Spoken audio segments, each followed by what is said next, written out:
Good morning, everybody. Today for your Friday tip, I wanted to give you something a little more you can practice off of your horse. And one of those things is rein management. With rein management, we've done this a lot more at the recent clinics, is it's how do we shorten our reins efficiently? How do we be able to adjust that rein? Because you might hear us say a lot of times at clinics is that rein's too long, that rein's too short. You're going for a trail ride and all of a sudden the horse spooks and now you're up here like this and you can't help your horse.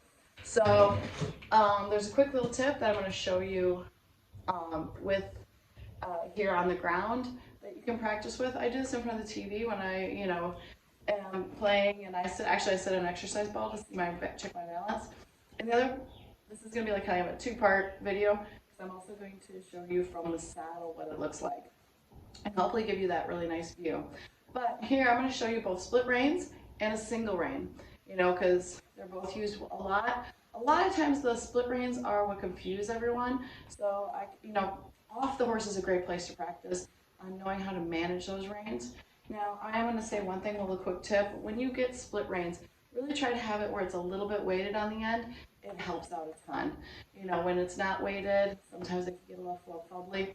And like I said, there's a barely weighted, if you can't, I don't know if you can even see, they're a little bit wider at the bottom, a little thinner at the top.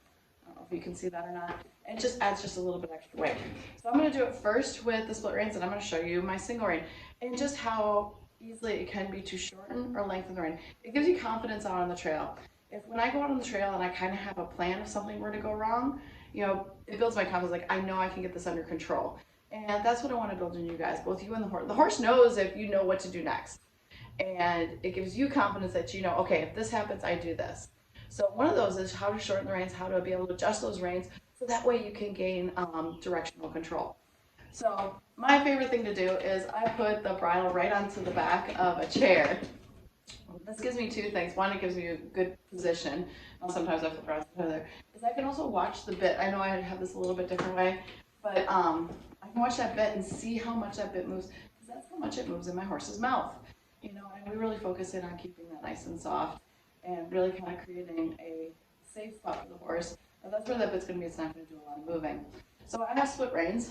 So now I'm going to face this way and to shorten them. And this is going to make a lot more sense when I show you under saddle from that point of view. But this is the tail end. This is the tail end. So when I have that tail end, I take my pinky fingers and I hold it. That keeps that stable. So then I let these fingers slide. It shortens my rein. So you can watch this again. I'm gonna leave this up. And again, it's gonna make a lot more sense when it's on the horse. You're gonna see the tail end. And I'm gonna do it from the point of view of the rider. So hopefully that will help. So if I'm sitting here, now I have them folded like so. So now I watch that bit, and I don't want to watch. I'm watching myself. I'm making sure I'm not leaning, and I'm watching that bit. When I start to shorten that rein, I'm going to slide, and then I have my hands out. So this is what it's actually going to look like. So my reins are nice and long. So now I'm going to shorten those reins, and see the bit never moved. That's kind of what I'm working on. If I can get really, really comfortable with that, that's, then I'm going to be able to do it right away under saddle. When I can't do it right away under saddle, then it gets confused, and then you get up here, and then you move a lot, and then it hits the horse's face, and then you're over here, you're over there. So that's how I shorten my split reins, and again, that one's going to be better seen under saddle.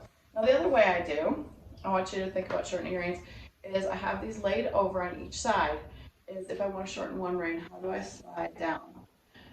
Now watch. You notice I shortened that rein, the bit didn't move, and I didn't lose my balance. See, a lot of people do this. Now you've lost your balance, now you're on the forehand, now you're going to cause that horse to be on the forehand.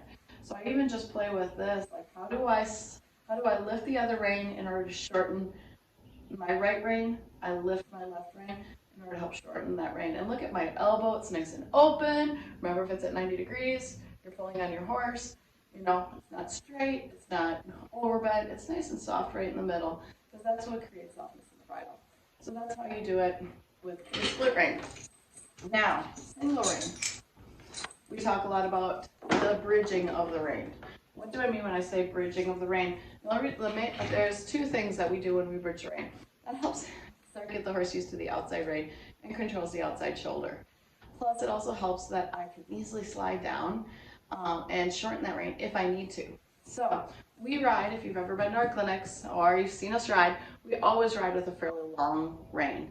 I really like the length of rein, and so that way it's, I can let the horse reach, I can let him get a drink of water, there's a lot. So when I have to shorten those reins or be able to adjust the reins, we use the bridge rein. So what a bridge rein is I take the single rein and I just have a loop. That loop always stays to the outside and helps that outside shoulder.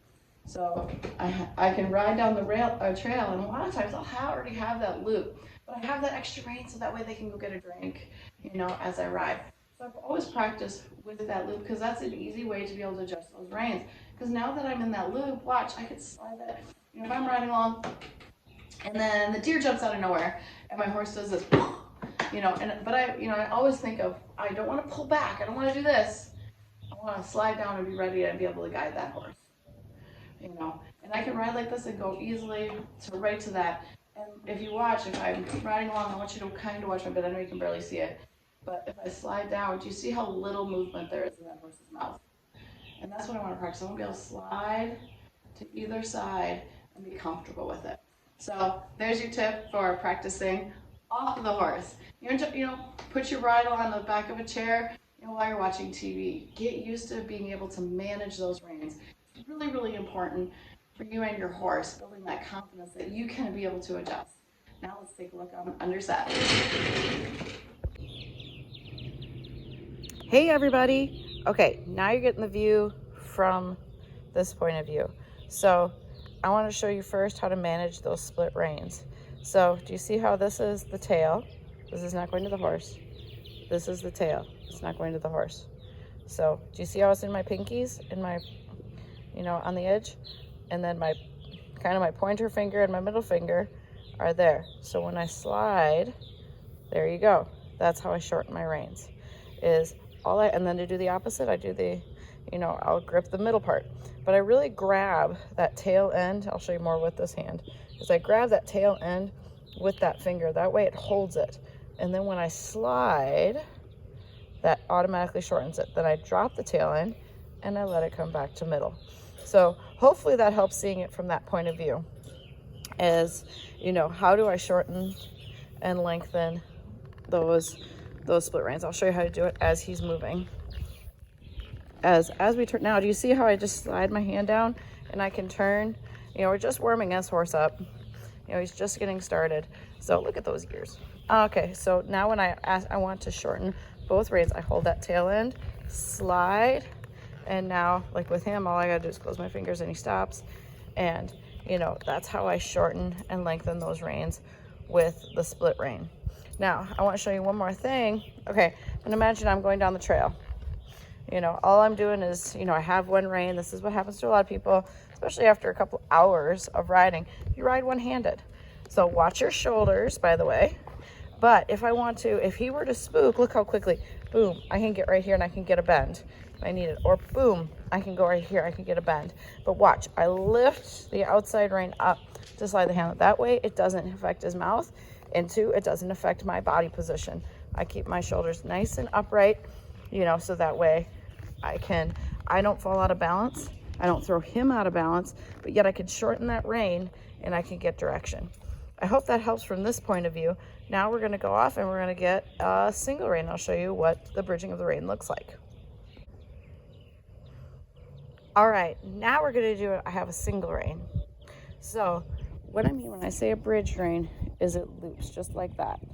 I don't know if you can, I'm hoping you can see it. So that way I can slide this hand down or slide that hand down. So that way, let's say I'm trail riding.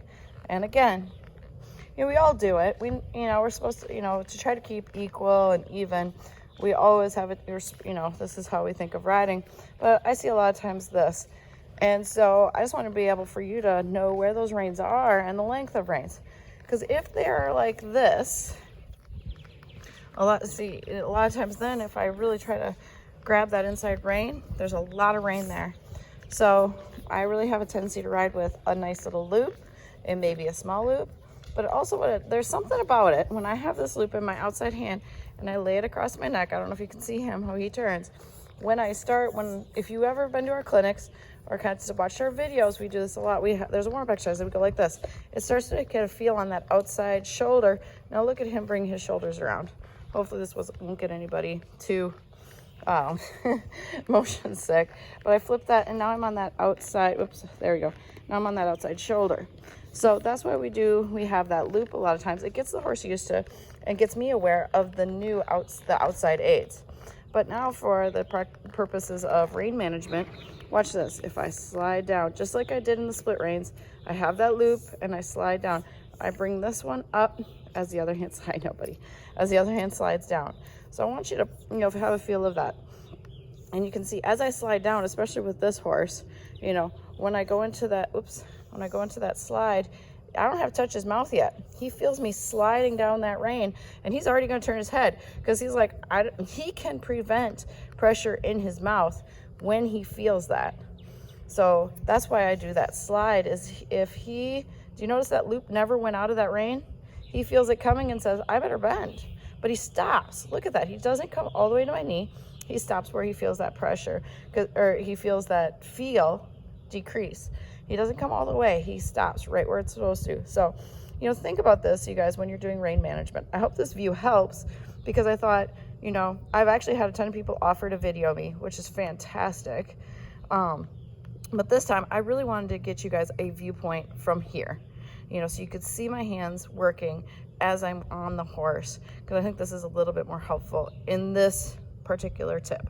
I hope this helps. Here's the bridge rein. I could slide down. I got an inside rein, and I can create a bend in my horse and help with direction. So I hope this helps for the tip for this Friday. Thank you guys. Have a great holiday weekend.